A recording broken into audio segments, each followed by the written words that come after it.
Hey guys, Seth at Hub City Vintage, and today we're going to be taking a closer look at a King Seiko chronometer, specifically a 5626, I believe, 7060. And that's a chronometer.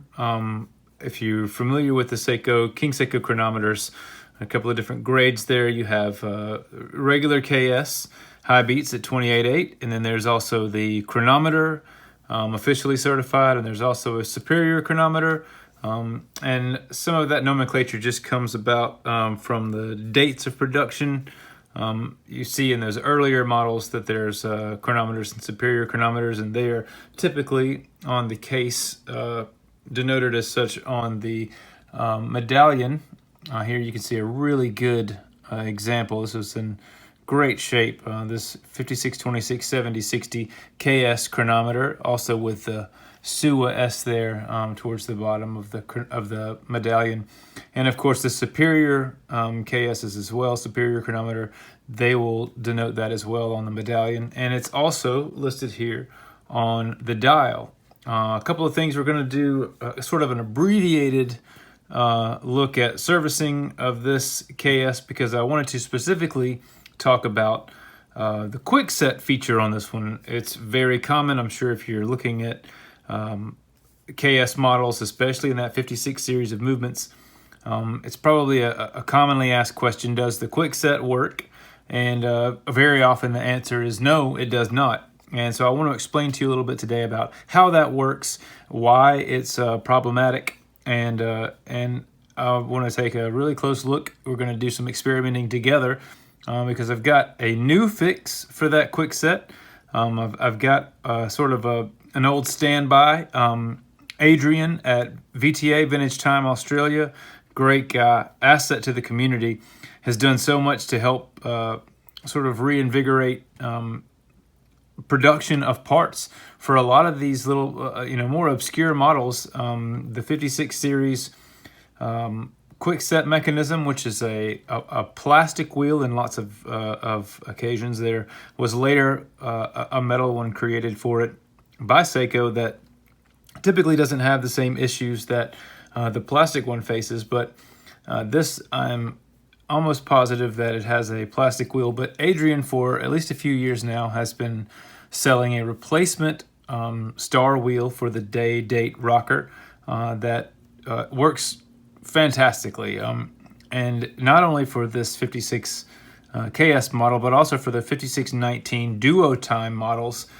He's got the larger star wheel that can be used to set the date on that model, as well as operate the 12-hour GMT hand. So can't thank him enough. But recently I stumbled across a new seller offering 3D printed resin wheels to replace the plastic factory ones.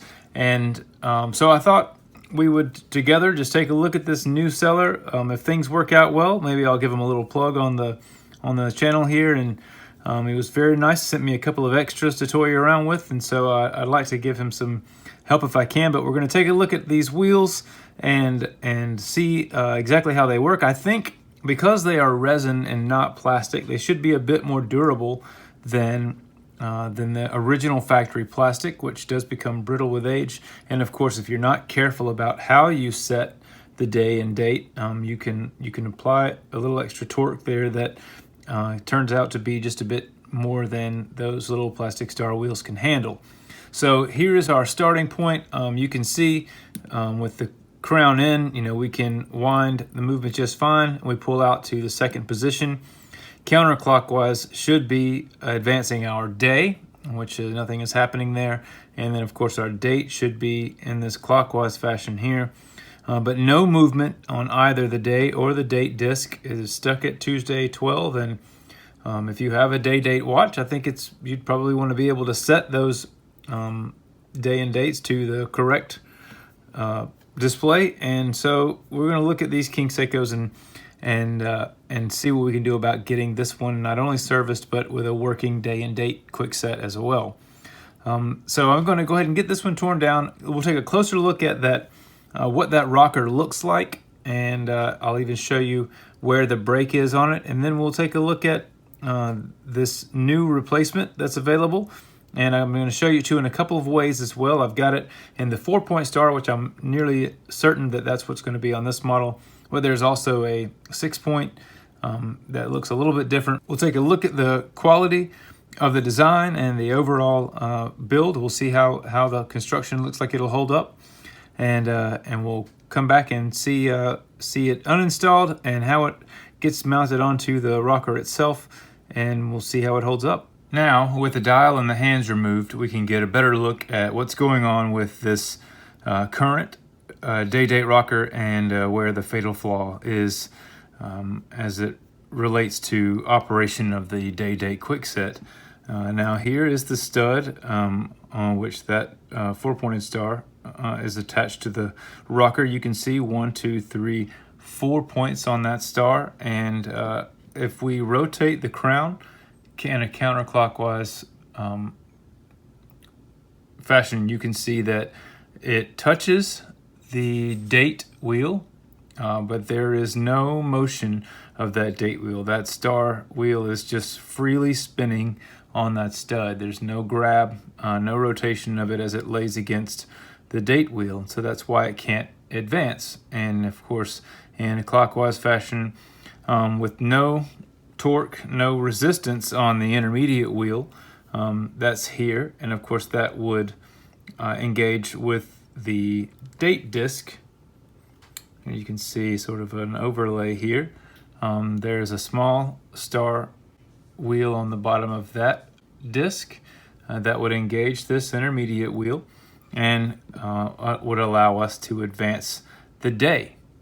Of course, it's strong enough now with no real tension to rotate the intermediate wheel, but once we put that day disc back in place and the finger spring here holds it in place, then we'll run into the same problem that we have against the date wheel, that with any resistance, you cannot rotate that star wheel. And let's see if we can get a quite good close-up here and see the break in that wheel is along this upper wall right at the point of this upper left point in the star. There's a small break right there, and so there's nothing really holding this star wheel to the stud, and as such it just freely spins along that stud. So what we're going to do is break everything down here and get this rocker out, and we're going to replace the wheel that's there with one of the replacements that we spoke about earlier, and see if we can't bring this one back into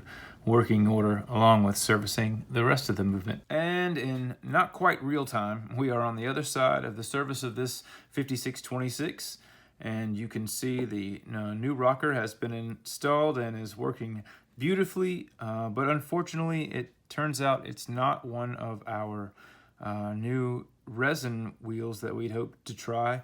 This one is in fact Adrian's from Vintage Time Australia, his design, and with just a few minor adjustments so that he certainly lets you know ahead of time that need to be made. It works great, and I'll certainly demonstrate that shortly, but can't thank him enough for all he brings to the community. Once again, he is such a huge asset, and I couldn't be more grateful that he is around and supplying these fantastic parts. All of his research and development that go into making these things just right. He's a fantastic guy. Give him your business if you can. He sells lots of great parts. But that said, we did want to give this other supplier an opportunity to, see if he's brought something worthwhile to the community.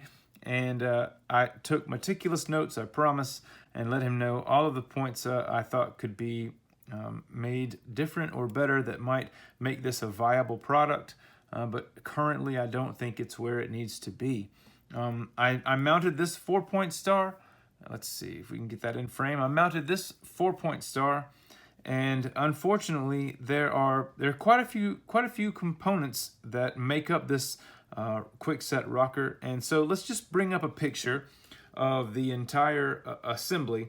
Here it is broken down. On the far left, you can see the base, and next to that is a gear with a collet on top, and the 4-point star right next to that fits just over that collet with a washer spring next, and then the stud on the end is actually upside down there. It gets flipped and pushed through all 3 parts just before it and into that smaller hole on top of the base. It's a sort of riveted a flare fit into that base with the stud there. So everything is held in place and at very specific depths and fit. You know, it has to allow for some mobility so that this star can spin right or left. And of course, it has to fit with the correct clearance of the wheels on either side of it. So, you know, there's quite a bit that goes into this design, and it needs to be just right. And this one, unfortunately, is not just right, but it is close. And I certainly hope that this person will continue to work on it and get things just right. But I'm afraid that there's just a bit too much height here. When I mounted it as suggested and put the washer spring where it's supposed to go, it's flat. There is no shape to it. It's sort of a soft C shape. It just gets flattened against the washer, and the fit is just way too tight. I did attempt to make some adjustments on my own, and after even heavy lubrication and shaving a bit off the bottom, I still can't get it to have the correct mobility, and even worse, the material on the outer points of the stars are catching on portions of the setting wheels, and so it doesn't allow the rocker to pop back into its various positions after time setting and date setting, which obviously, you know, if the setting wheel is left engaged, once the crown is pushed back into the neutral position, eventually the watch is going to stop. It's just way too much tension, and there's not enough, the movement itself, the mainspring is not strong enough to push all of those wheels, especially under such a great amount of torque. So it needs to be able to slip back and forth as it rocks and back into its correct positions, and it does not do so as currently designed. Also, I'll just bring up a picture here if you're curious. This is the 8-point star that they offer as well, and I think that there's just not quite enough base material on that one. So thinning it may pose even larger problems. Here's a larger picture. Once I mounted it to the gear, on the collet of the gear, it just snapped. You can see in the lower right corner there, there's nothing, obviously there's nothing that could be done. Once it's broken there, it's gone. There's not nearly enough tension. It's just going to free spin like we saw in the earlier video. But here's a larger picture of Adrian's wheel. You can see it's metal, and there is a gap on the lower end, and that allows for just the right amount of tension on the collet of that gear. Once it's slipped over top and pressed down onto the gear, then it's a nice snug fit without having too much height. And Adrian will tell you that, you know, that there's not quite enough material there. Without he struggled too, is because keeping the gear as thin as it needed to be. The intermediate wheel here, let's bring this back into focus. The intermediate wheel, this metal wheel actually tends to slide underneath and lift on the intermediate wheel. So you have to remove any shake from this intermediate wheel by just removing a bit of material from the stud that it sits on. You have to just make sure that there's no shake. It almost needs to ride right along this little bridge that it's mounted to. But once you take care of those few minor issues, you get a pretty much flawless design that's, of course, metal. There's not going to be any wear over decades of use, and it's a very snug fit. It works very well. So I'm sorry to say that our other designer has still a bit of work to do, but he certainly, I think he will be open to that, and we'll be seeing some more good stuff from him pretty soon. But as I said, this one is all finished up other than just bringing the day wheel back on, and of course then the dial and hands and recasing. But I think our client's going to be very happy. Beautiful numbers on the time grapher from this one. And if you'd like to see the Quickset in action, here we go. You can see the Quickset date is now rolling over beautifully, And the intermediate wheel, the contact there is nice. And just to show you, if you want to see, we'll go ahead and just set this day wheel into place. The tension from the finger spring has no bearing on the fit of, there we go, no bearing on the fit of that 6-point star. It still sits just as it needs to be. And of course we have a nice movement from both the day and date wheels. So you can set time, day, and date with your on your 56, and that's a beautiful thing. So rather than pictures from the time grapher, this is probably the best opportunity I'll get to share with you one other feature of some of these 56, 26, and 25 King Seikos, especially those that are housed in a monocoque style case, which just means that the case is a solid construction. The mid case is all one piece. There is no case back. And that being the case, it's not very easy to regulate the balance on these movements. As to access it, you have to remove the bezel from the case and then lift the crystal. And there's an external detent that's accessible on the right side of the dial. Of course, once you've pressed that, you can pull the stem and crown out, and then the movement lifts from the front of the case. It's a lot of work to get to the balance. And so rather than do all of that to make any small minor adjustments that you might need to make in timekeeping, especially post-service, Seiko has included a port between the lower lugs. You can see it right there. And if you will note, if you have one of these watches, there is a screw that normally resides in that hole. It's a screw with a gasket between the screw and the case. So by pulling that screw and gasket from the case, then there is a smaller hole beyond this one in which you can fit a very small screwdriver that then makes contact with the head of a keyed screw that makes contact again with the balance. And so you can slow or speed up the movement as is needed for best timekeeping. And we'll just kind of show you an example of that here. If I, let's see if we can get this here, and I'm doing this left-handed, so we'll do our best, but should be able to give you a good idea of what I mean here. Of course, you'll need to just play with your screwdriver a bit there to find the slot. There we go. And we can slow the movement a bit there. You can see here. Let's change focus. We've got it losing time now. By the way, great numbers on this watch. No beat error. You can notice the lift angle on this one for many Seikos. It's in the caliber itself. If it's a 56-26, lift angle is 56, amplitude of 240, which is great for this little high beat. And right now we're losing about 17 seconds, 21 seconds a day. And of course, if we adjust the screw the other way, let's get back to it there. Find our slot again. It's difficult to do with the camera right in the way there. There we go. We can speed her back up again. You can see slowly coming around. There we go. We'll bring it back to a little on the fast side. Of course, you'll notice that any bump or any sound that's made against the screwdriver against the case is picked up by that very sensitive microphone, and you'll see that as those little dots that are spread around.